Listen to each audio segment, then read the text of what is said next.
Debit credit को समझने के लिए हमें गोल्डन रूल को समझना पड़ेगा।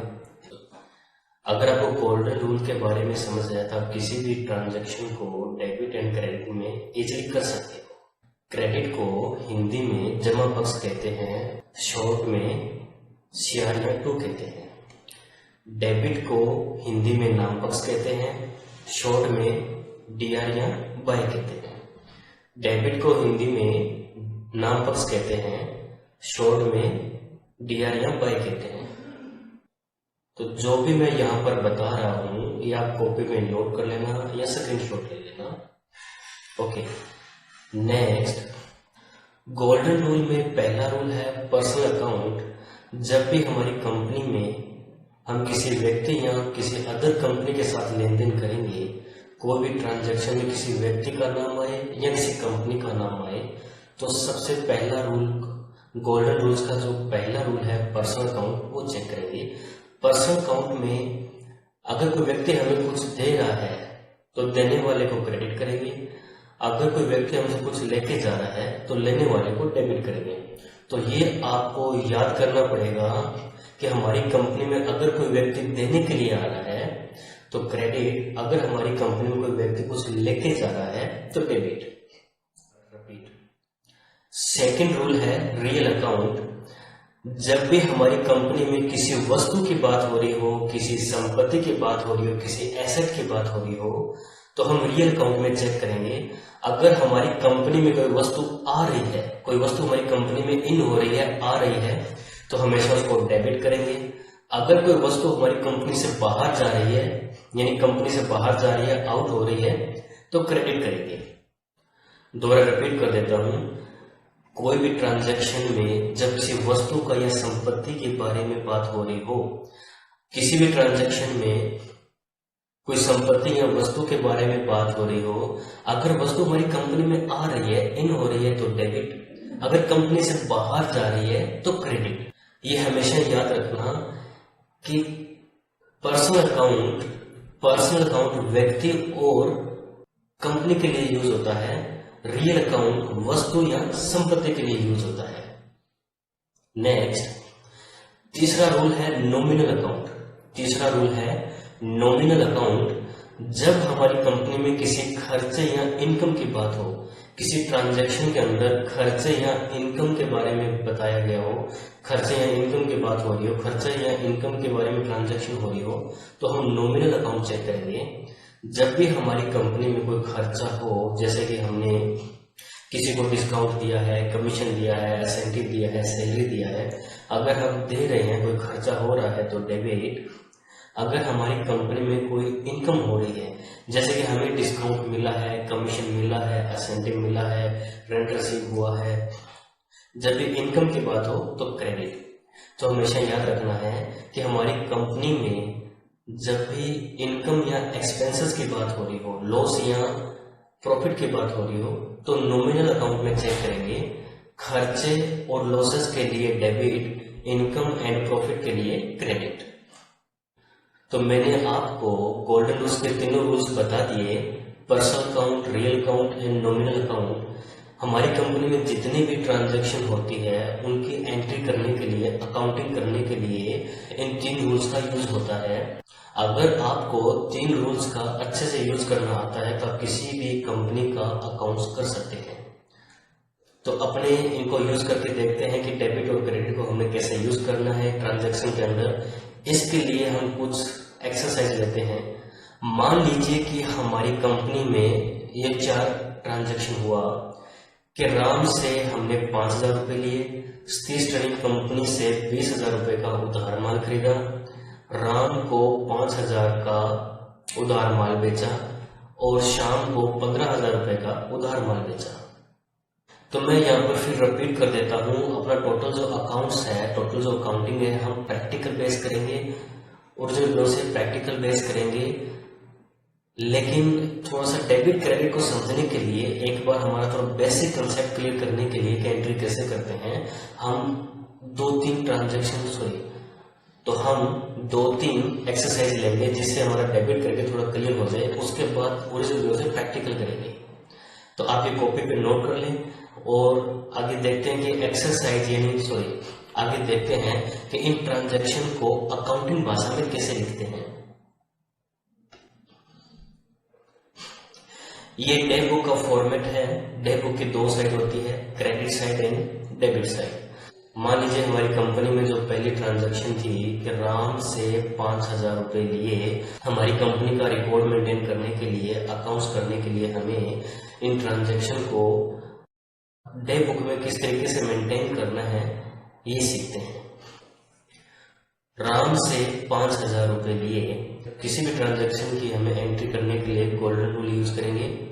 तो गोल्डन रूल्स में हम देखेंगे कि राम से 5,000 रुपए लिए, जैसे कि मैंने आपको पीछे बताया कि किसी भी ट्रांजैक्शन में जब किसी व्यक्ति का या कंपनी का नाम आए, किसी भी ट्रांजैक्शन में किसी व्यक्ति का या कंपनी का नाम आए तो गोल्डन रूल में हम पर्सनल अकाउंट चेक करेंगे। कौन सा अकाउंट चेक करेंगे? Personal account. पर्सनल अकाउंट में हम देखेंगे, अब जैसे कि राम से 5,000 रुपए लिए तो आपने यह देखना है कि राम देने वाला है या लेने वाला है। तो इस ट्रांजैक्शन के मुताबिक राम जो है हमें 5,000 रुपए दे रहा है, देने वाला है। अगर राम हमें 5,000 रुपए दे रहा है तो हमें चेक करना है पर्सनल अकाउंट में कि देने वाले को डेबिट साइड लिखते हैं या क्रेडिट साइड लिखते हैं। देने वाला हमेशा क्रेडिट होगा, यानी कि हम यहाँ लिखेंगे टू राम अकाउंट 5,000 रुपए कि राम हमें 5,000 रुपए दे रहा है, राम देने वाला है, तो यहाँ क्रेडिट साइड लिखेंगे टू राम अकाउंट 5,000 रुपए। दूसरा, राम हमें रुपए दे रहा है, जैसे कि हमें एक तो राम का अकाउंट मेंटेन करना है और दूसरा जो कैश हमारी कंपनी में आ रही है तो कैश का भी हमें रिकॉर्ड मेंटेन करना है। तो कैश यानी कि एसेट, संपत्ति, जब भी किसी ट्रांजैक्शन में संपत्ति या वस्तु की बात हो रही हो तो कौन सा रूल देखेंगे? हाँ, रियल अकाउंट। कौन सा रूल देखेंगे?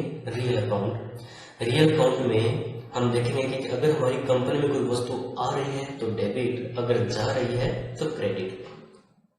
तो यहाँ पर हमारी कंपनी में 5,000 रुपए आ रहे हैं तो रियल अकाउंट में चेक करेंगे क्या आया, डेबिट। जब भी हमारी कंपनी में कोई वस्तु या एसेट कुछ भी आएगा तो उसको हम डेबिट करेंगे।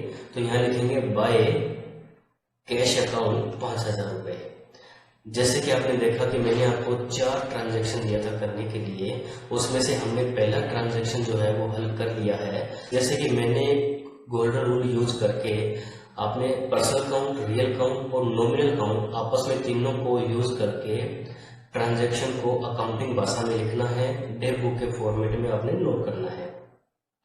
तो जैसे मैंने एक एंट्री मैंने करके दिखाया, बाकी 3 एंट्री आप करके देखो, करने के बाद अपने आगे नेक्स्ट करते हैं। चलिए नेक्स्ट देखते हैं कि आपने जो एंट्री की है वो सही है या गलत है। तो जो मैंने आपको 4 ट्रांजैक्शन दिया था करने के लिए, उनका आंसर ये है। हमने इस तरीके से एंट्री करना था जैसे कि मैंने पहले आपको करके दिखाई थी। टू राम अकाउंट 5,000 रुपए, बाय कैश अकाउंट 5,000 रुपए। अब यहाँ पे दूसरा ट्रांजैक्शन ये है कि स्टीज ट्रेडिंग कंपनी से हमने 20,000 रुपए का उधार माल खरीदा। अगर हम उधार खरीद रहे हैं, उधार ले रहे हैं, तो आज हमने किसी व्यक्ति से अगर उधार लिया है तो फ्यूचर में उस व्यक्ति को वापस भी देना पड़ेगा, उस कंपनी को हमने पैसे वापस भी देने पड़ेंगे। तो वापस हम तभी दे पाएंगे जब उसको हमें उस व्यक्ति का, उस कंपनी का रिकॉर्ड मेंटेन करेंगे, तभी हम उसको वापस दे पाएंगे। तो यहाँ पर हमने लिखा टू स्टीज ट्रेडिंग कंपनी 20,000 रुपए। तो क्रेडिट साइड में यहाँ स्टीज ट्रेडिंग कंपनी का नाम क्रेडिट साइड में लिखा। तो जब भी हमारी कंपनी में कोई व्यक्ति हमें कुछ देगा तो हम उसको क्या करेंगे? क्रेडिट। और दूसरा हमने लिखा कि बाय परचेज अकाउंट 20,000 रुपए, बाय परचेज अकाउंट 20,000 रुपए। तो रियल अकाउंट में लिखा था कि जब भी कोई वस्तु हमारी कंपनी में आ रही है, इन हो रही है, तो हमेशा उसको हम क्या करेंगे? डेबिट करेंगे। तीसरा ट्रांजैक्शन था कि राम को 5,000 रुपए का उधार माल बेचा। तो यहाँ हम गुड्स बेच रहे हैं, सेल कर रहे हैं। जो गुड्स है वो कंपनी से बाहर जा रहा है। जब गुड्स कंपनी से बाहर जा रहा है और हम सेल कर रहे हैं तो यहाँ लिखेंगे टू सेल अकाउंट 5,000 रुपए, बाय राम अकाउंट 5,000 रुपए। तो जैसे कि आप यहाँ स्क्रीन पे देख रहे हो, टू सेल अकाउंट 5,000 रुपए, बाय राम अकाउंट 5,000 रुपए। यानी कि लेने वाला जो व्यक्ति है राम, लेने वाले को हमेशा डेबिट करेंगे, देने वाले को क्रेडिट करेंगे। इसी तरीके से हमने शाम की एंट्री की है टू सेल अकाउंट 15,000 रुपए बाय शाम अकाउंट 15,000 रुपए। क्यों शाम यहाँ लेने वाला है, हमारी कंपनी से उधार माल लेके जा रहा है। जो व्यक्ति हमारी कंपनी से उधार माल लेके जाएगा उसको हमेशा डेबिट करेंगे। कुछ भी उधार लेके जाएगा, लेके जाने वाले को हमेशा डेबिट करेंगे। तो इस तरीके से आपने ट्रांजैक्शन करना था। आई होप कि आपको समझ में आ गया होगा। अगर आपको ये लगता है कि अभी भी कम समझ में आया है तो गोल्डन रूल्स को दोबारा और समझना है तो अपने गोल्डन रूल्स को एक बार और दोबारा रिपीट कर लेते हैं, थोड़ा डिटेल में रिपीट कर लेते हैं, कोशिश करते हैं इसको अच्छे से दोबारा समझने की। तो आपको मैं ये पहले बता दूं कि गोल्डन रूल को अच्छे से कॉपी पे नोट कर लें और साथ में इसको अच्छे से याद कर लें। जब तक आप याद नहीं करोगे किसी भी ट्रांजैक्शन की अकाउंटिंग नहीं कर पाओगे, इसलिए इसको अच्छे से याद करना बहुत जरूरी है। चलिए अपनी नेक्स्ट दोबारा समझ लेते हैं गोल्डन रूल्स को। किसी भी ट्रांजैक्शन में जब किसी व्यक्ति का या किसी कंपनी का नाम आए, किसी भी ट्रांजैक्शन में किसी व्यक्ति का या किसी कंपनी का नाम आए तो आपने हमेशा याद रखना है कि हमें पर्सनल अकाउंट देखना है। कौन सा अकाउंट देखना है? Personal account. पर्सनल अकाउंट्स के अंदर आगे 2 रूल दिए हुए हैं कि जब भी हमारी कंपनी में कोई व्यक्ति कुछ लेके आ रहा है, इसको एक एग्जांपल से समझते हैं। मान लीजिए कि साइन ट्रेडर्स हमारी कंपनी है और हमारी कंपनी ने किसी अदर कंपनी या किसी अदर व्यक्ति से कुछ उधार में खरीदा या उधार पैसे लिए, यानी सामने वाली कंपनी हमें कुछ देने के लिए आ रही है। जो देने वाला व्यक्ति या कंपनी है उसको हमेशा क्या करेंगे? क्रेडिट। तो ये हमेशा आपने याद रखना है कि देने वाले को हमेशा क्रेडिट करना है, उस व्यक्ति को क्रेडिट करना है जो हमारी कंपनी में कुछ लेके आ रहा है। इसी तरीके से जब कोई व्यक्ति या कोई कंपनी हमारी कंपनी से कुछ लेके जा रहा है, हमने उसको उधार में माल बेचा है या उसको हम उधार पैसे दे रहे हैं, कोई भी व्यक्ति जब कुछ लेके जा रहा है तो लेके जाने वाले व्यक्ति को हम क्या करेंगे? ले जाने वाले व्यक्ति को हमेशा हम डेबिट करेंगे। पर्सनल अकाउंट में हमेशा व्यक्ति या अदर कंपनी के बारे में बताया गया है कि जब किसी अदर कंपनी या व्यक्ति के साथ लेन देन हो तो हम पर्सनल अकाउंट में चेक करेंगे। अब यहाँ पर सेकंड रूल देख लेते हैं। जब भी हमारी कंपनी में किसी भी ट्रांजैक्शन में किसी वस्तु की या एसेट की बात हो रही हो, हमारी कंपनी में किसी भी ट्रांजैक्शन में किसी वस्तु या एसेट की बात हो रही हो, संपत्ति की बात हो रही हो, तो हम कौन सा रूल देखेंगे? हाँ, रियल अकाउंट। तो जब भी हमारी कंपनी में कभी किसी वस्तु की बात हो रही हो, एसेट की बात हो रही हो, तो हम रियल अकाउंट में देखेंगे। अगर कोई वस्तु हमारी कंपनी में आ रही है, हमारी कंपनी साइन ट्रेडर्स, जब भी कोई वस्तु या कोई एसेट हमारी कंपनी में आ रही है तो उस वस्तु को, उस संपत्ति को हम क्या करेंगे? डेबिट। जब भी कोई वस्तु या संपत्ति हमारी कंपनी में आ रही है तो उसको डेबिट करेंगे। और अगर हमारी कंपनी से कोई वस्तु जा रही है या कोई संपत्ति जा रही है, अगर जा रही है तो उसको क्या करेंगे? क्रेडिट। यानी कि उस संपत्ति को, उस वस्तु को क्रेडिट करना है। लेके जा रहा है उस व्यक्ति को नहीं, उस वस्तु को, उस संपत्ति को क्रेडिट करना है। अगर कोई वस्तु आ रही है तो डेबिट, जा रही है तो क्रेडिट। बहुत इजी है, आपको याद करना है। एक बार आपने याद कर लिया तो किसी भी ट्रांजैक्शन को इजी भाषा में, किसी भी ट्रांजैक्शन को इजीली आप नोट कर सकते हैं। तो तीसरा रूल क्या दर्शाता है? तीसरे रूल के अंदर हमें यह देखना है कि किसी भी ट्रांजैक्शन में जब किसी खर्चे की या इनकम की बात हो रही हो, किसी भी ट्रांजैक्शन में खर्चे की या प्रॉफिट की, लाभ की बात हो रही हो, तो हम चेक करेंगे नॉमिनल अकाउंट। तो गोल्डन रूल का तीसरा अकाउंट नॉमिनल अकाउंट में चेक करेंगे। नॉमिनल अकाउंट में चेक करेंगे कि जब भी हमारी कंपनी में कोई खर्चा हो रहा हो तो हमेशा उसको क्या करेंगे? डेबिट।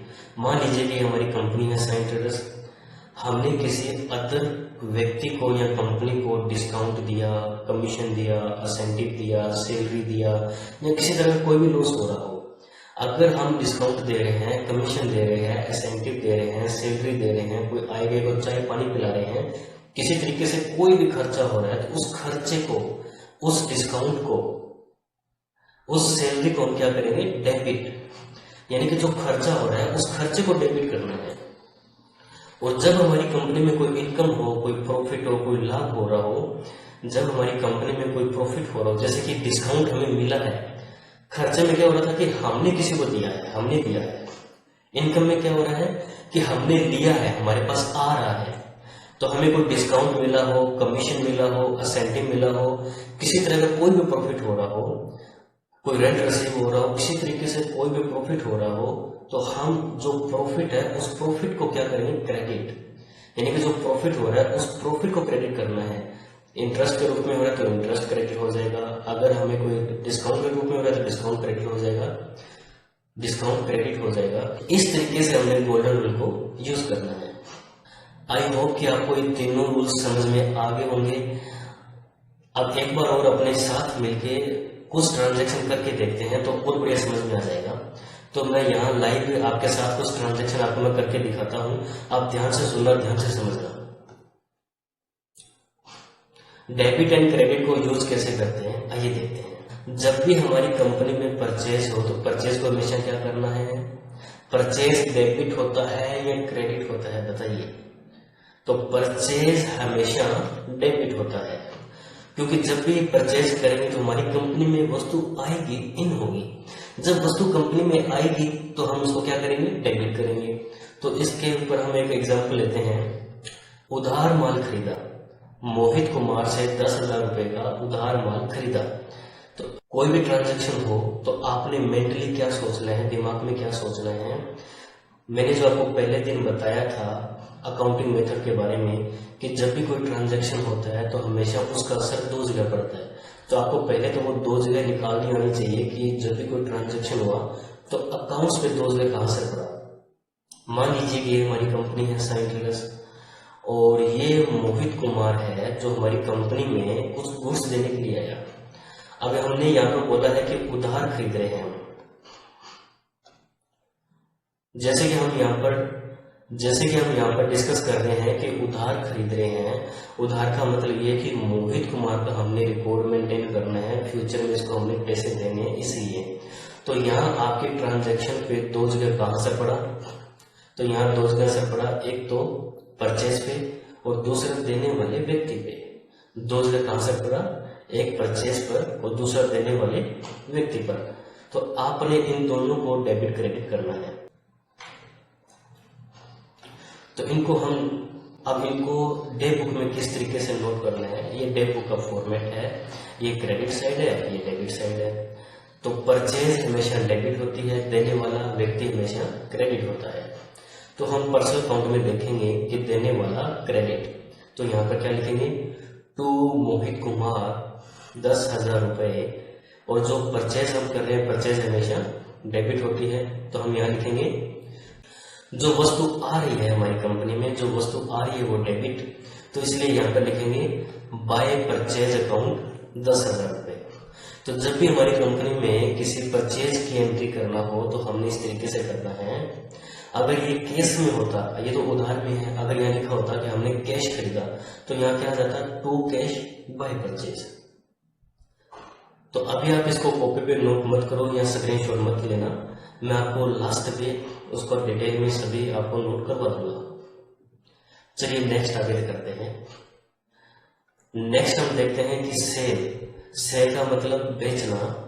अब ये बताइए कि हमारी कंपनी में सेल डेबिट होता है या क्रेडिट होता है।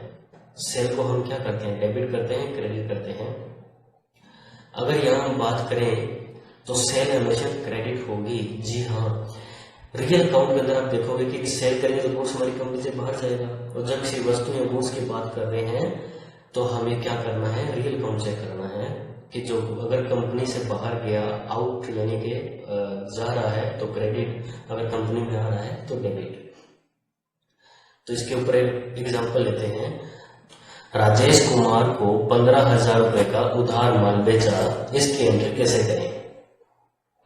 तो आपने माइंड के अंदर क्या सोचना है कि ये हमारी कंपनी है, ये राजेश है, उधार लेके जा रहा है। उधार लेके जा रहा है तो हमें जो गुड्स जा रहा है, स्टॉक कब हो रहा है, स्टॉक का भी तो रिकॉर्ड मेंटेन करना है।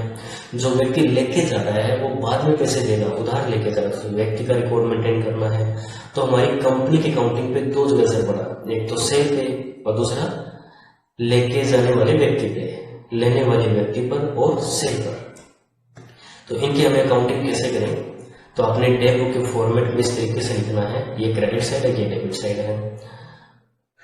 जब भी हमारी कंपनी में कोई वस्तु कंपनी से बाहर जाएगी तो उसको हम क्या करेंगे, क्रेडिट। तो यहाँ लिखेंगे टू सेल अकाउंट 15,000 रुपए, बाय राजेश कुमार 15,000 रुपए।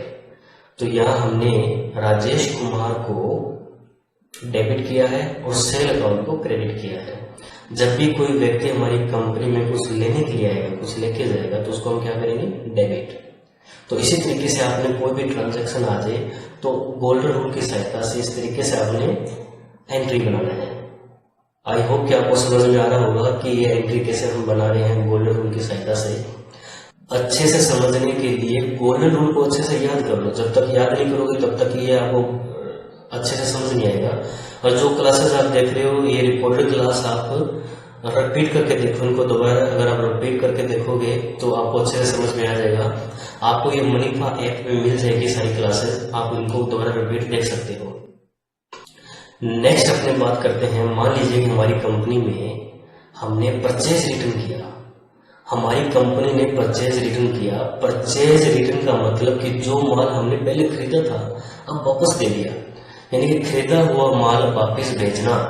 डेबिट होगा, क्रेडिट, क्रेडिट। क्योंकि जब भी हमारी कंपनी से कोई वस्तु बाहर जाए तो क्रेडिट, चाहे वो किसी रूप में जाए, चाहे सेल के रूप में जाए या हम परचेज रिटर्न के रूप में जाए, उसको हमेशा क्या करेंगे, क्रेडिट करेंगे। तो यहाँ पर एक एग्जांपल लेते हैं कि रवि एंड कंपनी को 10,000 रुपए का माल वापस कर दिया। जो रवि एंड कंपनी है, पहले कभी हमने उसे खरीदा था, अब इस ट्रांजैक्शन में हमने इसको माल वापस कर दिया। तो बहुत सारे स्टूडेंट क्या करते हैं कि वो आगे का या पीछे का लेके बैठ जाते हैं कि हमने उसे कब खरीदा था, पैसे दिए कि नहीं दिए। हमने जब ट्रांजैक्शन कर रहे हैं, जो भी एंट्री आप अकाउंटिंग में इनको कन्वर्ट कर रहे हो, तो हमेशा याद रखना कि इसके पीछे इससे क्या हुआ या इससे पहले इससे क्या हुआ, कुछ इससे कोई मतलब नहीं है। हमने सिर्फ जो ट्रांजैक्शन हमारे सामने है उसकी एंट्री करनी है। हमें ये नहीं देखना कि इसको पैसे कब देंगे, कब खरीदा था, ऐसा कुछ नहीं देखना। आपने ये देखना कि रवि को हम इतने का माल वापस दे रहे हैं, इसकी एंट्री कैसे करें। तो ये हमारा फॉर्मेट है डेबिट बुक का, credit and debit. Ravi and company को 10,000 का माल वापस किया, तो रवि देने वाला है या लेने वाला।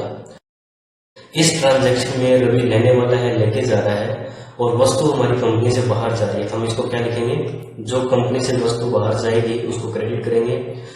टू परचेज रिटर्न, तो यहाँ पर जिस तरीके से जा रही है हमें यहाँ पर वही लिखना है। टू परचेज रिटर्न 10,000 रुपए, बाय रवि एंड कंपनी 10,000 रुपए। जो भी व्यक्ति हमारी कंपनी से कोई वस्तु लेके जाएगा तो लेके जाने वाले को क्या करेंगे, डेबिट करेंगे। ओके, नेक्स्ट आगे देखते हैं। नेक्स्ट लेते हैं सेल रिटर्न। जब भी हमारी कंपनी में कोई गुड्स, कोई व्यक्ति कोई वापस करने के लिए आ रहा है, यानी कि हमने जो माल बेचा था वो वापस आ रहा है, जब भी कोई वस्तु हमारी कंपनी में वापस आएगी तो उसको क्या करेंगे, क्रेडिट या डेबिट। Yes, debit. इसको समझने के लिए एक एग्जांपल लेते हैं। राजेश कुमार ने 5,000 का माल लौटाया। राजेश कुमार पहले हमसे कुछ लेके गया था, अब वो हमें लौटाने के लिए आ रहा है, तो उसने 5,000 का हमें माल लौटाया है। इसको डे बुक में कैसे लिखें, डे बुक में कैसे लिखें, तो जो राजेश है ये देने वाला है और देने वाला हमेशा क्रेडिट होता है। तो हम लिखेंगे टू राजेश कुमार 5,000 रुपए। जो वस्तु हमारी कंपनी में आ रही है, जो आ रही है वो डेबिट, तो हम लिखेंगे बाय सेल रिटर्न 5,000 रुपए। तो इस तरीके से आपने ट्रांजैक्शन करना है। आपको पहले अपने माइंड में, दिमाग में ये सोचना है कि दो जगह कहाँ से पड़ेगा, फिर उसको गोल्डन रूल के अकॉर्डिंग देखना है कि उसको कौन कौन से रूल लग रहे हैं। मैं यहाँ साथ साथ में रूल भी लिख रहा हूँ कि यहाँ मैंने कौन से गोल्डन रूल के रूल यूज किए हैं, तो आप इसको ध्यान से समझोगे तो इजीली ये समझ में आ जाएगा। नेक्स्ट करते हैं, रसीद का मतलब कि प्राप्त करना, रिसीव करना। अगर मान लो कोई व्यक्ति हमें कुछ दे रहा है तो देने वाला हमेशा क्रेडिट। राजेश कुमार से 10,000 रुपए नगद प्राप्त हुए, तो इसकी ट्रांजैक्शन कैसे करें? तो हमने इसको डेट बुक के फॉर्मेट में इस तरीके से लिखना है। राजेश कुमार देने वाला है और देने वाला हमेशा क्रेडिट होता है, तो हम लिखेंगे to Rajesh Kumar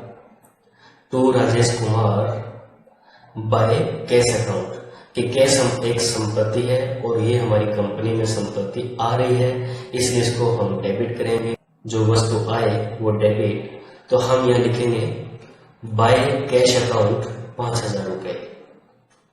next transaction लेते हैं पेमेंट। अगर हमारी कंपनी में कोई हमने भुगतान किया है, पेमेंट किया है, तो सामने वाला व्यक्ति जो लेने वाला है उसको हमेशा डेबिट करेंगे। जैसे कि मोहित कुमार को 9,000 रुपए नगद दिए, हमने मोहित कुमार को 9,000 रुपए नगद दिए, तो इसको डेट बुक के फॉर्मेट में इस तरीके से लिखेंगे।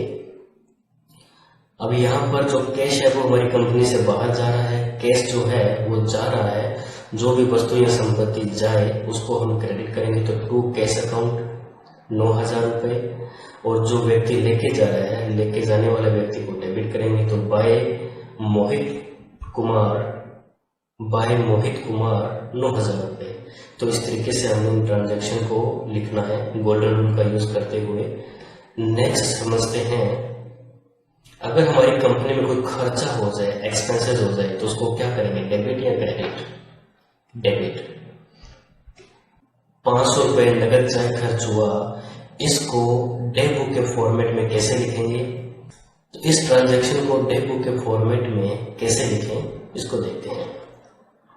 तो यहाँ पर संपत्ति जा रही है, बदले में खर्च हो रहा है, तो जो भी संपत्ति कंपनी से बाहर जाए वो क्रेडिट, तो हम लिखेंगे टू कैश अकाउंट 500 रुपए, और जो खर्चा हो रहा है हमारी कंपनी में, जो लॉसेज हो रहे हैं, उनको हमेशा क्या करते हैं, डेबिट करते हैं। जो भी खर्चा होता है, जो लॉसेज होते हैं, उनको डेबिट करते हैं। तो यहाँ चाय पानी के ऊपर खर्च हो रहा है, तो मैं यहाँ पर आपको बता दूं कि आपने मन में सोचा हो कि मैं बाय टी एक्सपेंसेस लिखूंगा, नहीं, यहाँ पे लिखेंगे बाय रिफ्रेशमेंट एक्सपेंसेस।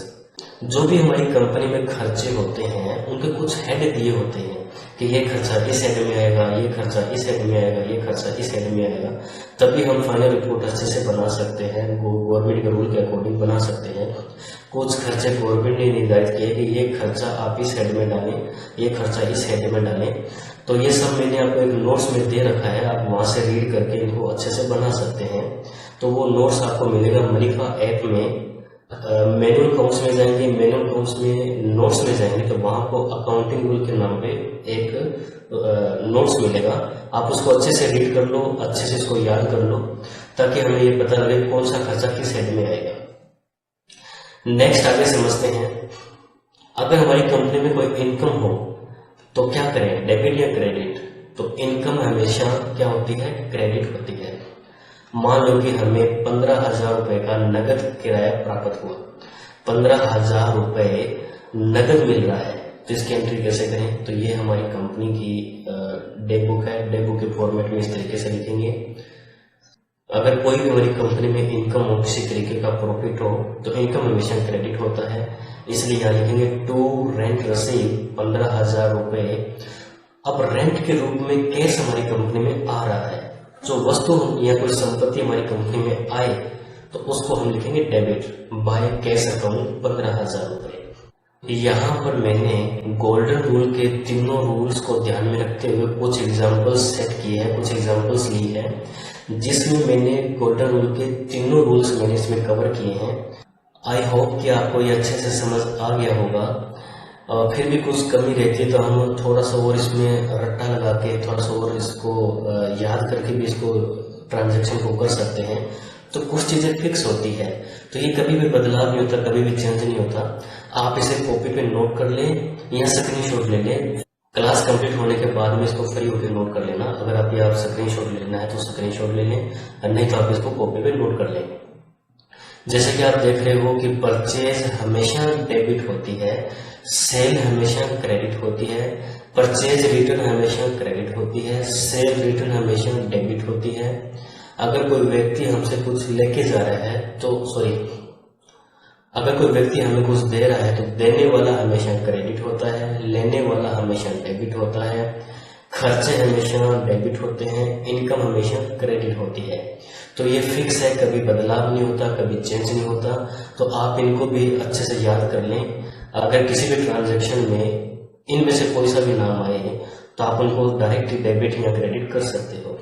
अभी ये ट्रांजैक्शन जो हमने हल की है ये भी आप कॉपी पे नोट कर लें और फ्री टाइम में दोबारा इनको रिपीट करके देखें। एक बार आप क्या करोगे, गोल्डन रूल को याद करके इन ट्रांजैक्शन को रिपीट आप इनको हल करके देखो, और जब आप हल कर लें तब आपने इनके साथ मिलान करना है कि आगे मैं इनका आंसर शीट भी आपको दे रहा हूँ और आपको मैंने क्वेश्चन भी दे दिए। तो पहले क्वेश्चन नोट कर लें, फिर गोल्डन रूल को अच्छे से रीड कर लें और दोबारा अपने आप इनको आप हल करके देखें। जब आप हल कर लें तब इनको आप आंसर से मिलान करें कि आपका कितनी सही है कितनी गलत है। अगर आपको ये समझ में आ गया कि गोल्डन रूल को कैसे यूज करते हैं, हमारी कंपनी में जो भी ट्रांजैक्शन होती है, जो भी लेन देन की एंट्रीज होती है, उनको काउंटिंग भाषा में कैसे लिखना है। नेक्स्ट ये 10 ट्रांजैक्शन आप कॉपी पे नोट कर लें। आपको प्रैक्टिस करने के लिए मैं 10 ट्रांजैक्शन दे रहा हूँ। आपने पहले ये कॉपी पे नोट करना है अच्छे से, फिर इनको हल करना है बिना देखे। ना तो आपने गोल्डन रूल देखना, ना इनका आंसर शीट देखना। अगर आपने ये नोट कर लिया और अच्छे से इनको हल निकालने के बाद में फिर आपने इनका आंसर देखना है। अगर ये ट्रांजैक्शन आपकी कंप्लीट हो गई, जो भी आपको ना समझ में आए, जो भी ट्रांजैक्शन आपको समझ में ना आए, आप क्लास में लाइव होकर आप मेरे से पूछ सकते हैं। तो नेक्स्ट 10 ट्रांजैक्शन और है, ये आप कॉपी पे नोट कर लें और फिर इनका हल करके देखें कि कितनी सही है कितनी गलत आ रही है। तो ये 10 ट्रांजैक्शन आप कॉपी पे नोट कर लें। नोट करने के बाद में आपने इनको हल करना है, आंसर निकालना है। जब आप आंसर निकाल लें तब आपने इनका जो आंसर शीट है उससे मिलान करना है।